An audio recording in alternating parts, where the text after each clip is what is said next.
Hello जी, अस्सलाम वालेकुम। We are back with another video. क्या बिटकॉइन का बॉटम जो है वो लग चुका है? 60,000 जो था वो बिटकॉइन का बॉटम था या नहीं? आज की वीडियो के अंदर हम लोग डिटेल पोस्टमार्टम जो है वो यहाँ पर करने वाले हैं। इससे पहले हमने आपको तकरीबन 12 दिन पहले वार्न कर दिया था कि बिटकॉइन के अंदर एक बेयर फ्लैग बन रहा है, मार्केट हमारे पास क्रैश कर सकती है। 2022 के अंदर क्या पॉसिबल प्रॉब्लम हमारे पास चीज़ें बनी थी, 2026 के अंदर हमारे पास क्या चीज़ें बनी थी। इसके बाद फिर आपको वीडियो के अंदर हमने पूरे डिटेल से इसके टारगेट्स भी दिए थे कि मार्केट 70,000 से नीचे तक जो है वो हमारे पास आ सकती है, और बीटीसी इवन 59 के तक चला गया। सारे बेयर मार्केट्स के जो सारे जो बेयर फ्लैग के टारगेट्स थे वो यहाँ पर इसने हिट किए। मैंने डिस्कॉर्ड पर भी आप लोगों को गाइड किया था कि भाई ये हमारे पास बन रहा है, ये नक्शा थोड़ा सा खतरनाक है। इतना ज्यादा मुझे ट्रोल इन्होंने किया था ना कि सारे इन्फ्लुएंसर्स ने कि आपको तो इन्फ्लुएंसर्स डरा रहे हैं ये वो। अब पता नहीं क्यों इन्फ्लुएंसर्स का कंटेंट नहीं आ रहा। 97 के 95 के प्रिडिक्शंस करके बैठे हुए थे। खैर अल्लाह इनके साथ आसानी करे। आगे बढ़ते हैं, बिटकॉइन को हम लोग यहाँ पर देखते हैं कि बिटकॉइन यहाँ पर क्या करने वाला है। लेट्स सी क्या बॉटम हमारे पास लग चुका है। आइए हम लोग सारी चीज़ों को जो है वो यहाँ पर देखते हैं। मेक श्योर आप लोग सब डिस्कॉर्ड सर्वर जरूर ज्वाइन कर लो और व्हाट्सएप चैनल जरूर ज्वाइन कर लो। जिनको डिस्कॉर्ड चलाने नहीं आता, डिस्कॉर्ड में हम लोग फ्री ट्रेड्स यहाँ पर आप लोगों को देते हैं, तो ज्वाइन कर लो। जनरल चैट आप पूछ सकते हैं मुझसे, लेकिन जिनको डिस्कॉर्ड चलाने नहीं आता वो व्हाट्सएप चैनल भी ज्वाइन कर सकते हैं। नीचे डिस्क्रिप्शन में आपको दोनों के लिंक मिल जाएंगे। क्योंकि मैं मार्केट के अंदर इतना ज़्यादा एक्टिवली अपडेट्स नहीं दे रहा हूँ जितना मैं इंस्टा पे दे रहा हूँ, तो मैं आपको डिस्कॉर्ड पे साथ साथ और व्हाट्सएप पे साथ साथ अप टू डेट रखता हूँ। ओके, यूट्यूब पे हम सारी डिटेल एनालिसिस वीक में एक बार जो वो पोस्ट कर देते हैं।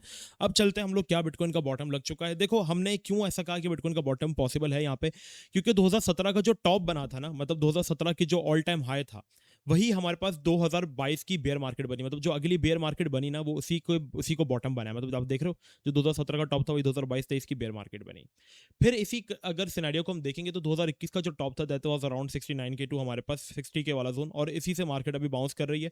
और एग्जैक्टली सेम यही चीज़ हमने आपसे कही थी कि मार्केट जो है वो अपना जो एक नया जो बॉटम बना सकती है ना, जब बीटीसी 70 के भी था, तो मैंने कहा था कि मार्केट जो अपना नया बॉटम बना सकती है अगर इस चीज़ को देखें कि 2017 का टॉप 2022 का बेयर मार्केट था, तो दैट इज अराउंड 62 के टू 69 के। और एक्जैक्टली मार्केट ने 62 के से ही बाउंस लिया है। हाँ, वो एक मैनिपुलेशन विक लगी थी 59 के, काफ़ी एक्सचेंजेस में तो 58 के तक की भी लगी है वो, ठीक है। और ये मैंने आपको गाइड कर दिया था कि लास्ट सपोर्ट है, यहाँ से हमारे पास एक पॉसिबिलिटीज़ हैं बाउंस की, और वहीं से मार्केट के अंदर बाउंस आया था। और हमने जो बाइंग की थी कॉइन्स के अंदर वो भी मैंने आपको बता दिया था कि हम लोग क्या क्या यहाँ पर बाइंग कर रहे हैं।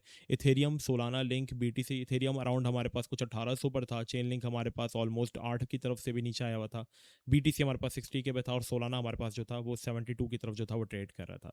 तो हमने इन प्रोजेक्ट्स के अंदर डीसीए किया था अपने डिस्कॉर्ड सर्वर में, और आज आप देख सकते हैं कि काफ़ी अच्छी रिकवरी हमें जो है वो यहाँ पर देखने को मिली इन कॉइन्स में। खैर हमारा मकसद आज बीटीसी को है, तो हम उसी को देखेंगे। अच्छा, आपको जो चीज़ बहुत ज़्यादा तंग कर सकती है ना, दैट इज़ हमारे पास ये विक, ठीक है। जब भी हमारे पास, ये तो खैर मैंने मंथली चार्ट खोला, अगर हम वीकली चार्ट खोलते हैं तो जब भी हमारे पास इस तरीके की विक्स बनी है ना, तो वो बाद में आके फिल जरूर होती है। आप दुआ करो कि ये विक अभी जल्दी से फिल हो जाए, ठीक है। क्योंकि बाद में क्या होता है ना, जैसे हमारे पास जब 11 अक्टूबर वाले दिन मैनिपुलेशन हुई थी, तो ये विक हमारे पास बनी थी। यहाँ पे आप देख रहे हो, ये विक जो थी वो बनी थी। थोड़ा सा मैं इसको हाईलाइट भी करके दिखा देता हूँ, ये विक बनी थी। तो मार्केट ने बाद में आके आप देखोगे इसको फिल किया, तो उस वक्त मार्केट रिकवर कर गई थी, 1,01,000 का बॉटम बना के फॉरन मार्केट 1,14,000 पर आ गई थी। लेकिन फिर जो 2 हफ्ते में मार्केट गिरी है ना, उसने जो ऑल्ट कॉइन्स की हालत की थी, अल्लाह माफ करे। फिर यहाँ पर आप एक विक देख रहे हो, ये विक बनी थी, देख रहे हो ये विक, इसको बाद में आके मार्केट ने फिल जरूर किया। तो जब भी हमारे पास विक्स बनती है, जैसे यहाँ पे एक विक बनी थी, इसको भी बाद में आके मार्केट ने जो फिल जरूर किया, ठीक है। तो जब भी विक्स बनी है, मार्केट ने आके उसको फिल जरूर किया है, ठीक है। तो यहाँ पर ऑलमोस्ट तो फिल हो जाती है, लेकिन अगर विक्स जो कुछ रह भी गई है ना, जो फिल नहीं हो, वो कोई इतनी बड़ी विक्स नहीं थी, वो बिल्कुल छोटी सी विक्स है। अगर आप देखोगे ना, तो $2,000 की विक्स है। कोई अगर 40 से मार्केट बाउंस हुई तो 38 तक की विक थी। ये विक बहुत बड़ी हो जाएगी, क्योंकि 71 के पे बीटीसी, और ये विक हमारे पास लगी थी 59,900 तक की, ठीक है। तो ये काफ़ी मसला कर देगी आपके लिए इन फ्यूचर, ये विक आके आपके पास जो फिल जरूर होगी, ठीक है। तो ये हमारे पास सिनेरियो की विक पॉसिबिलिटीज हैं कि फॉलो हो सकती है, और क्या हमारे पास सिनेरियो बन सकता है आइए बताते हैं। अच्छा, बेयर मार्केट कैसी रही थी पिछली वाली, कितना टाइम ड्यूरेशन हो सकता है वो भी बताऊंगा। अच्छा, बीटीसी था हमारे पास एक अप ट्रेंड में, और मैंने आपको पिछली वीडियो के अंदर ये भी गाइड किया था कि बीटीसी का एक आखिरी जो सपोर्ट है वो हमारे पास 75 के से लेकर 80 के है, क्योंकि एक तो ये हमारे पास प्रीवियस लो है, और इसके अलावा अगर आप देखोगे तो मार्केट एक बड़े टाइम फ्रेम में जो है वो अपना एक हायर हाई, ठीक है, फिर एक हायर लो, फिर एक हायर हाई, फिर एक हायर लो, फिर एक हायर हाई, और फिर हमारे पास अगर मार्केट अपना प्रीवियस हायर लो ब्रेक कर देती है, तो ये जितना भी अप ट्रेंड होता है ना, ये हमारे पास डाउन ट्रेंड की तरफ शिफ्ट हो जाता है, और फिर हमारे पास एक लोअर लो फॉर्म हो जाता है। और अगर आप बड़ी पिक्चर में अगर देखेंगे तो यहाँ पर हमारे पास हायर लो ब्रेक हो चुका है, मतलब चेंज ऑफ करेक्टर हमारे पास हो चुका है, ब्रेक ऑफ स्ट्रक्चर हमारे पास हो चुका है, और एक बड़े टाइम फ्रेम में बिटकॉइन ऑलरेडी जो है वो एक lower low and then lower high, फिर एक लोअर लो, और फिर पॉसिबिलिटीज है कि मार्केट जो सपोर्ट थी उसी के पास आकर कहीं ना कहीं अपना लोअर हाई जो है वो फॉर्म कर सकती है, फिर मार्केट मजीद जो है वो गिर के अपना नया लोअर लो जो है वो बना सकती है, जिसमें आके हमारे पास ये विक भी फिल हो सकती है। अब ये जोन हमारे पास इतना ज्यादा इंपॉर्टेंट क्यों बन जाता है मुबशिर भाई 75 के वाला? क्योंकि ये हमारे पास प्रीवियस काफी अच्छी सपोर्ट थी जो कि बीटीसी को बाउंस देती थी, सेम इसी तरीके से जैसे कि यहाँ पर आप देखेंगे एक रेजिस्टेंस थी मार्केट के लिए।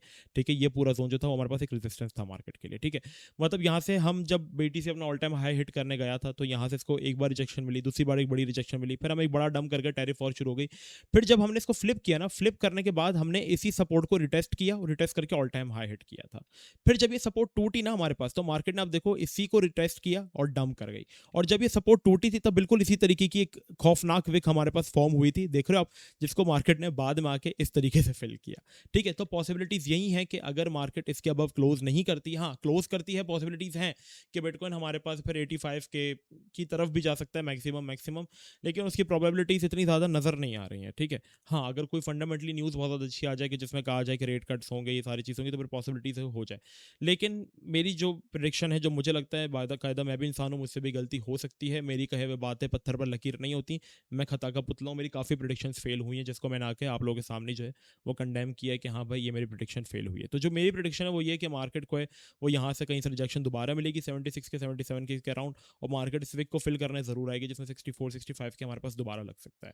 ठीक है, अब ये हमारे पास चलेगा। अच्छा, जब लास्ट टाइम हमारे पास बेयर मार्केट बनी थी तो क्या है, काफी लोगों का सवाल है, क्योंकि सेम ऐसे ही बीटीसी ने अपना जो वो एक बेयर फ्लैग हमारे पास फॉर्म किया था, फिर मार्केट अपने बेयर फ्लैग के सारे टारगेट जब हिट कर लिए थे, इसके बाद मार्केट हमारे पास एक डीप कंसोलिडेशन मोड के अंदर जो थी वो यहाँ पर अगर आप देखेंगे तो चली गई थी। बेयर मार्केट का मकसद यही होता है कि मार्केट एक डीप कंसोलिडेशन मोड के अंदर चली जाती है। 2017 में भी हमारे पास यही हुआ था, और उसमें फिर हमारे पास ऑल्ट कॉइन्स कंटिन्यूसली ब्लीड करता है। तो हमारे पास बेयर फ्लैग के सारे टारगेट्स तो अचीव हो गए, लेकिन पॉसिबिलिटीज हैं कि मार्केट एक बड़ी ड्यूरेशन के लिए जो है वो हमारे पास एक कंसोलिडेशन मोड के अंदर जो है यहाँ पर जा सकती है, जिसमें पॉसिबिलिटीज हैं कि मार्केट जो है वो हमारे पास 48 की कभी लो लगा दे, कंसोलिडेट करे, और फिर कहीं ना कहीं आखिर क्वार्टर फोर में जाकर हमारे पास रिकवरी हमें देखने को मिले। ठीक है, अगर 75 के हम रिजेक्ट हो जाते हैं तो यहाँ पर हमारे पास ये पूरा सिनेरियो जो है वो मार्केट का बन सकता है। For right now we need to see कि हमारे पास ये एरिया ब्रेकआउट करता है या नहीं। जब तक हम इसके नीचे रहेंगे मार्केट के अंदर अनसर्टेनिटी रहेगी, और ये भी चीज़ याद रखना, जब तक आप इसके नीचे रहोगे पूरे पूरे चांसेस हैं कि बिटकॉइन दोबारा से 49 48 की तरफ जो है वो जा सकता है। इस चीज़ में ऑल्ट कॉइन्स काफ़ी अच्छा परफॉर्म कर रहे हैं। जो ऑल्ट कॉइन्स के अंदर मैंने डीसीए किया था, इथेरियम में मैंने पहले बाइंग अराउंड जो की थी वो हमारे पास 2900 पे की थी। आप कहेंगे तो मैं अपना बाय ऑर्डर भी आपको दिखा दूंगा, डिस्कॉर्ड पे शेयर कर दूंगा, मैं साथ साथ चीज़ें वैसे शेयर करता रहता हूँ। दूसरी बाइंग मैंने इथेरियम के अंदर जो की थी वो 2300 के अंदर की थी। ठीक है, क्योंकि एक इंपॉर्टेंट जोन था यहाँ पर, और जब ये ब्रेकआउट हुआ तो मैंने अपनी तीसरी बाइंग जो की है वो 1800 की तरफ जो है वो यहाँ पर की है। और अब जो मेरी कहीं ना कहीं एवरेज बाइंग प्राइस है वो हमारे पास 2280 कुछ इस रीजन की तरफ है, तो इथेरियम ऑलमोस्ट मेरी एवरेज पर है। तभी मैं आपसे कहता हूं कि आपने हमेशा से जिन ऑल्ट कॉइन्स में जाना है उसमें लिंक क्यों होना चाहिए। आप देखो लिंक डंप हुआ, ठीक है, मैंने डीसीए 10 पे ही किया है तो मेरा कोई इतना खास इसके अंदर लॉस नहीं, शायद 20% लॉस में होगा मैं लिंक के अंदर। मार्केट जब भी रिकवर होती है ना, एक प्रोजेक्ट सबसे पहले रिकवर होते हैं। अब देखो लिंक हमारे पास गया था ऑलमोस्ट 7.2 तक, अगर आप वहां पे बाइंग ही करते, आप डीसीए नहीं करते, चलो आप 7.5 पे ही अपनी बाइंग करते, तो अभी भी आप अच्छे खासे प्रॉफिट के अंदर जो थे वो आ जाते हैं। जबकि आप किसी मीम कॉइन के अंदर जाते तो वो इतना रिकवर नहीं हुआ। तो इन कॉइन्स की खासियत यही है कि ये क्विक रिकवरी आपको देते हैं। सोलाना कितना गिरा था, आप देखो वहां से सोलाना जो अगर हम जाकर देखेंगे, कंसिडर करें आपने 70 पे भी अगर बाई किया होता तो अभी आप ऑलमोस्ट 25% प्रॉफिट में होता है। तो हमेशा इन्हीं कॉइन्स को हंट किया करो, जब एकदम से मार्केट क्रैश कर रही हो ना तो इन्हीं के विक्स हंट करने की कोशिश किया करो, लेकिन अपना टारगेट सेट किया करो। तो मेरा विजन सिंपल है, मैं फिलहाल अगर कोई प्रोजेक्ट होल्ड करूंगा तो Ethereum, Solana, chain link, BNB, XRP वगैरह ही होंगे, बिटकॉइन वगैरह ही होंगे। किसी लो कैप में फिलहाल मैं नहीं जाऊंगा। हाँ, जब नैरेटिव शॉर्ट टर्म के लिए बिल्ड हो तो आप नैरेटिव के अंदर स्विंग्स बिल्ड कर सकते हो। बाय द वे ये आपकी अगर कोई परचेस होनी चाहिए तो इन कॉइन्स की तरफ जानी चाहिए। बिल्कुल चिल रहना, मार्केट आपको इतना डरा देगी कि आप बोलोगे अब मैं सब बेच दूं निकल जाऊं मार्केट से, लेकिन यही खासियत है, हर बार ऐसा हुआ है। ठीक है, तो सारे डिस्कॉर्ड सर्वर जरूर ज्वाइन कर लेना, व्हाट्सएप चैनल जरूर ज्वाइन कर लेना। मिलते हैं नेक्स्ट वीडियो में, अपना बहुत ही ज्यादा ख्याल रखना, जब तक के लिए अस्सलाम वालेकुम वरहमतुल्लाह।